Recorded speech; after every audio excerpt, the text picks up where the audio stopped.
Hey everybody, Coach Sean the Rib Grandpa back with part 5 on my series on the sugar diet. Pumped for today's content because I got killer new stuff to share with you today. So inside today's video, scientific evidence showing why we've been lied to about fructose, fatty liver, and fat storage, and how sugar fasting actually can use this to fire up your BMR, your basal metabolic rate, and your NEAT, your non-exercise activity thermogenesis. The two hormonal pathways, and along with a third pathway that's not hormonal, that the sugar diet uses to rev up metabolic rate. Now, is this the secret sauce? And then what honey diet origins show us about this? I'm also going to share 3 fruits to consider avoiding on the sugar diet and the morning cocktail that we're using that can help activate the 2 sugar diet hormonal pathways. Now, before I start with this, I also am going to share some potential downfalls of this protocol that we have to be concerned about ongoing downstream. So stay tuned for that. But first, I'd like to share this because I'm not telling anybody to do the sugar diet. I'm not saying it's a long-term strategy. It's unknown. All I know is that Karen and I are experimenting with it to share because thousands of other people are doing it. So let's all work together and help each other. So let's keep that conversation going in the comments. Last 4 videos have really blown up. Over 500 questions came in. So I apologize for not answering questions. If I was answering all these questions, I couldn't get anything done. But I'm hoping the content that I cover today and in these videos will cover most of these questions. But always remember, the king of all diets is what?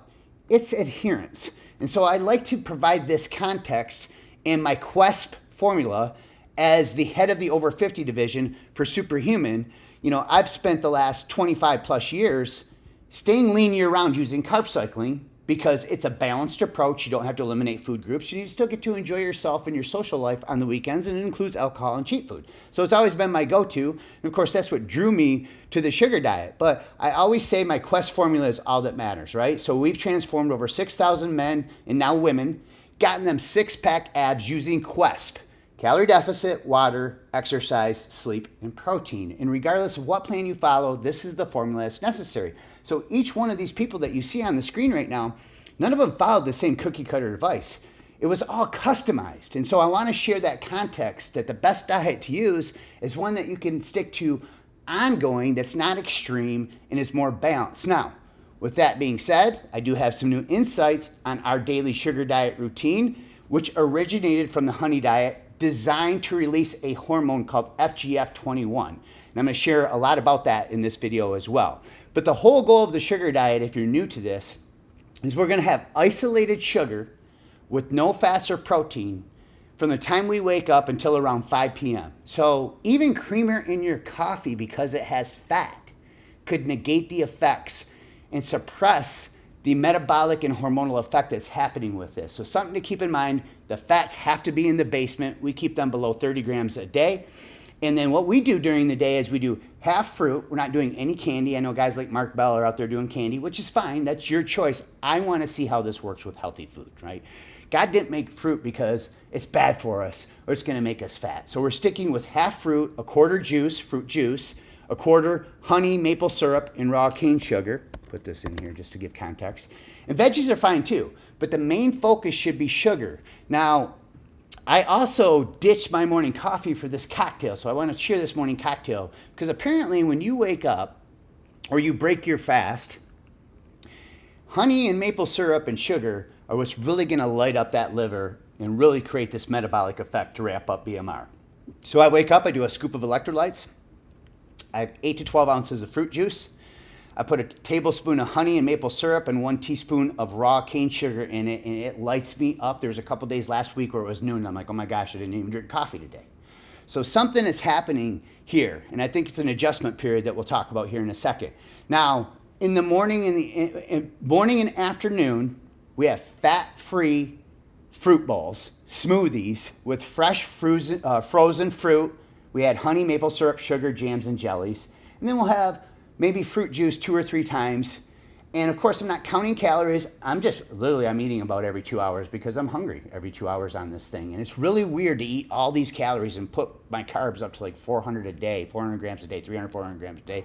and I'm still staying shredded. So from 5 p.m. to 9 p.m., this is where you make the shift, right? This is when we're gonna backload protein and starches. But the key here and the secret is extra lean protein sources only. So turkey, chicken breast, egg whites, fat-free dairy, and protein powders. And then fat-free starches like rice, potatoes, carrots, peas, beans, sourdough bread, oats, and any that I'm missing here. As long as they're low in fat and they're high in quality starches, they are allowed. Now, if you have more weight to lose, guys like Cole Robinson are going to suggest that you forgo the protein and the starches altogether and just stay on that fruit fast. And I think maybe this could be a short-term intervention that could work for you. But to me, this is a plan that you could try for 3 or 4 weeks and see how it works on your body. But ultimately, I don't see this as a lifestyle. I see it as a strategy and a protocol. But we are going to make sure that we're hitting 0.4 to 0.6 grams of protein per pound of goal weight. Now, people are going to say you can go lower, not worry about it. Cole Robinson's going to say you don't even need protein. I'm not saying he's wrong, but I'm not saying he's right. I'm saying what research shows, that in order for you to maintain your current lean muscle mass, you have to have at least 0.4 grams of protein per pound of your goal body weight. Now, guys like me who are active and have a lot of muscle mass, I would say we want to push that up to like 0.6 grams. I'm 190 pounds. It's going to be around 120 grams of protein per day. I typically have around 200 grams a day. So I'm really lowering my protein a lot. But because all the carbs are in my diet and my glycogen's so full and carbs are protein and muscle sparing, you don't need as much protein in your diet when you're eating all this fruit and all these starches. Now, with that all being said and out of the way, it hopefully gives you context on how the protocol works. But is there a priming phase? We started doing juice and we both had poop soup. We were on the toilet with the runs. But a day later, it went away. And we had a couple weird issues with our digestion. I noticed other people do. And I think there's a adjustment phase or a priming phase for digestion, microbiome, and bowels to adjust. If you're doing a keto or a carnivore diet and you just push right over to this, I mean, your microbiome is used to meat and fat. You start throwing in all this sugar, you could have some digestive issues. So you might want to give this a week or two to adjust if you decide to try it. Now, also depends on your metabolic flexibility, your starting point, your activity level. All these are going to play a role. Now, what happened with us is Karen's down 3 pounds in 2 weeks, and I'm down 2 to 3 pounds depending on the time of day I weigh myself. But what I have noticed is insane pumps, cuts, veins. People are commenting at the gym like, dude, what are you doing? Like, so the pumps from all the glycogen stored in my muscle and liver tissue from all these fruits and starches is really starting to play a role in my performance and how I look in the mirror, regardless of what the scale says. But we notice zero cravings for food, like salty food at night or alcohol. Now, I will say this, that I am tired of my sweets by night and I'm ready for my starches. So now let's dive into the meat and potatoes of this video. Fructose, fat storage, and fatty liver. So the fructose lie-in narrative, and I want to sidebar this by thank you to Jay Feldman. Interviewed Jay yesterday. We did an hour-long interview, so I'll be sharing more clips of that and that interview on our handle. He is the guy who debunks the debunkers. So Jay is the bomb. He is a ninja. But he talked about Dr. Robert Lustig, one of many examples from the keto and carnivore community. I'm not even sure Lustig's a keto guy. I just assumed he was. But he claims 100% of fructose that we consume goes directly to mitochondria, which is 100% untrue. This guy has made a living off this narrative. I'm not saying he's doing it intentionally, but he claims that the fructose has nowhere else to go. But if we look at a study where they injected men with 270 grams of fructose, this is the equivalent of 550 grams of table sugar in 4 hours, or 12 cans of soda. And more on the rodent studies like this in a second. But 90% of the fructose that came in was solely converted to muscle and liver glycogen. Now, full context, 10% could have potentially converted to fat. However, everybody complains or wonders if we're so low in fat every day, where we're getting fat from. Well, if you're converting 10% of this fructose to fat, and of course this is only one study, but if that's the case, then there's the fats that you actually need, and your tissues are going to absorb and use the fat. So potential fat storage is very, very unlikely. Now, if you look at this chart, it actually shows the distribution of where this fructose goes when these people ingested it, right? So you can see here, 50% went to glucose, which is going to end up being stored in glycogen. 15% went to liver glycogen. And then you can see 25% was converted to lactate. So 90% of the fructose that came in was converted and stored in muscle and liver tissue. Now, glucose itself does the same thing, except it requires insulin.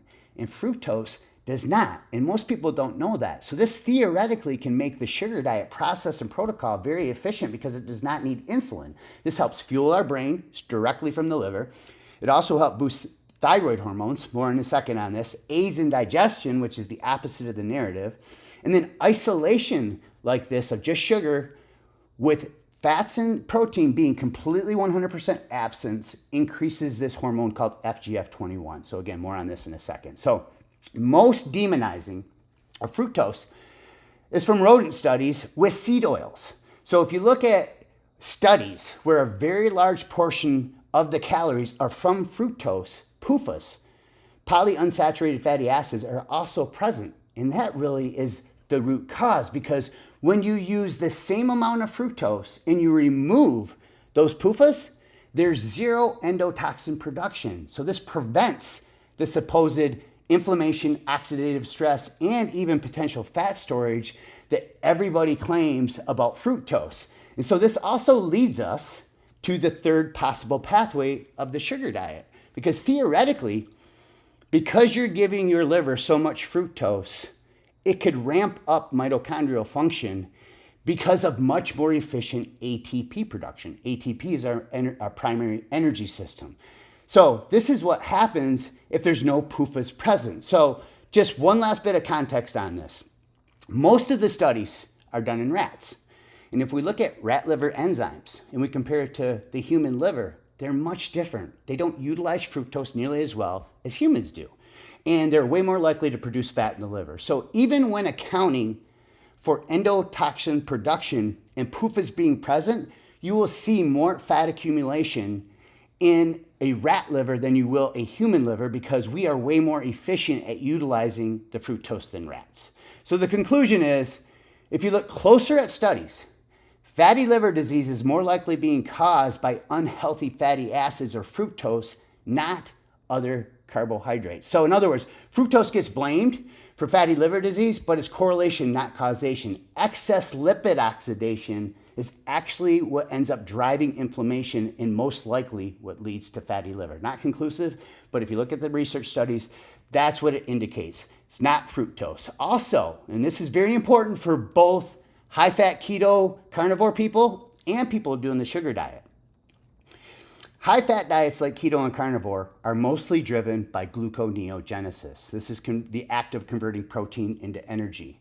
Now, what happens with this, and the reason this happens is because people aren't really doing keto. Keto is 73% fats. You're just doing a very high-protein, low-fat diet, and carnivore being very similar. But this drives ammonia production. And so when I carb deplete, I smell ammonia in my sweat. Well, this process, along with ketosis, can be a stressor on the body, and it's very inefficient compared to using straight glucose as fuel from carbs. I talked about this in my last 4 videos a lot, how I'm convinced, based on human evolution and the way the body responds, our body prefers glucose as a fuel source way over ketones. And I know I'll get arguments about this, but that's just my opinion looking at research and how the body actually responds anecdotally as well. So sugar fasting and the release of FGF21, because that's what you're doing when you sugar fast. You're tricking your body into releasing this hormone, right? Because you're omitting the fats and the protein. Well, this is a stressor as well, because you're manipulating your body to release this hormone. You're activating your sympathetic nervous system. This is similar to like being in a fasted state for extended periods of time. You're giving your body a stressor. If you do it too much, just like intermittent fasting, a great tool and strategy like the sugar diet protocol, but if it's abused over time, this could increase cortisol, adrenaline, and glucagon. These are stress hormones, and it could take them to unhealthy levels. In small, acute amounts, these hormones can be very beneficial, like fasted exercise. But it's unknown right now, but it's something to keep in mind that we are creating another stressor on the body. And so that's another reason I consider this just to be a strategy or a protocol versus using it for months on end or even weeks at a time. So more on the origin of the mechanism of FGF21 in a second here. Now, let's talk about the 2 hormonal pathways the sugar diet uses to rev up metabolic rate. The first one is increased thyroid hormone. See, when you feed the liver fructose, especially in isolation, this could very well ramp up T4 to T3 conversion in the liver, increasing active thyroid hormones, ramping up your BMR.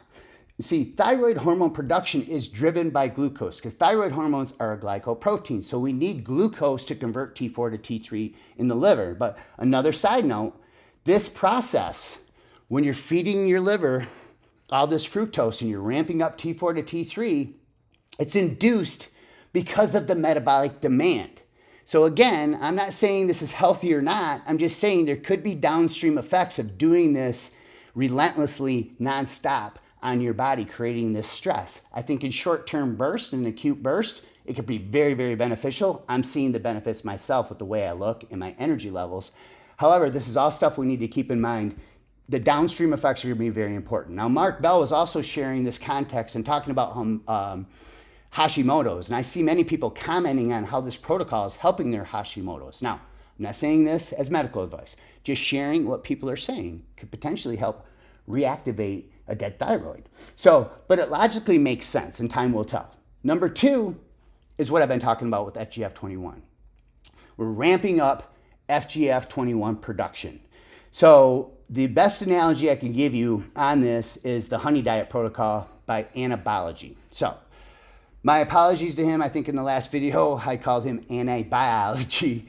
So I just wanted to kind of throw that out there. I don't know who this guy is, but he started this honey diet protocol when he observed studies in rats that were losing massive amounts of weight by just drinking sugar water and just having isolated sugar in their diet. So he mimicked this, and he would have a half a pound of dates and 1 pound of honey every day before noon. And then he would fast for 3 or 4 hours in the afternoon. And then at night, he would backload on a pound of beef and a pound of vegetables. So a side note there, see, he was using protein and fat versus the starches. So maybe keto and carnivore can go on a date with the sugar diet after all. But here's the kicker with this that breaks the law of thermodynamics. He took his calories on a regular diet from 2,000 calories to 3,500 using this protocol and lost 10 pounds. So it turns CICO, or calories in, calories out, kind of on its head. And that's because it's designed to induce this FGF21. And this is stimulated by zero protein intake. So this is what is ramping up his metabolic rate and allowing people to eat so much food on this diet and so many carbs on this diet and still see the weight come off because of the extra energy expenditure. So it seems to be the mechanism that really does this. And then of course, this is going to increase your cravings for protein, which is why I like this protocol at night where you're backloading on the starches and the protein. I mean, every single night I am ready for my starches and my protein. Now, a side note about dates and the 2 fruits that you might want to consider omitting and testing out. So he said some of his clients seem to gain a lot of weight from eating dates. And when he tests his blood sugar, the dates really skyrocket higher than the honey. Now, I don't know if this is relevant or not, but he also said this could potentially be the uncooked starch in the dates. So if something is inflaming your gut and you have 2 groups of people, they're consuming the same food. They gave 2 groups of cows the same amount of protein and the same calories. One was egg whites, one group of cows, one was casein. The casein group had an inflamed gut, and the cows gained more weight because of inflammation, even though the calories and the macronutrient were the same. So this kind of segues into be cautious of dates and also apples and pears that Jay mentioned in his video. He mentioned a bunch of other fruits that you might want to be cautious of, but it seems like apples and pears seem to be the ones that bother people the most. And I'm not saying it will completely negate the effects, something that you're going to have to test out on your own. But he said it is because of the residual protein, the fiber, and the fermentation, and maybe even possibly the peels. So the best thing to do is just maybe omit these 2 fruits, bring one in at a time, and see how your body responds. So hopefully you got a lot of knowledge out of this video. If you did, drop me a like. Let's keep the conversation going below. Do you have questions? Did you learn something? Share this. Let's spread the sugar diet love. I think it's a valid protocol that can really help people, get through a weight loss plateau or stall city, as Cole Robinson calls it. But at the end of the day, we have to be consciously aware of the potential downstream effects that could happen with this. So thanks for watching. God bless, and keep going strong.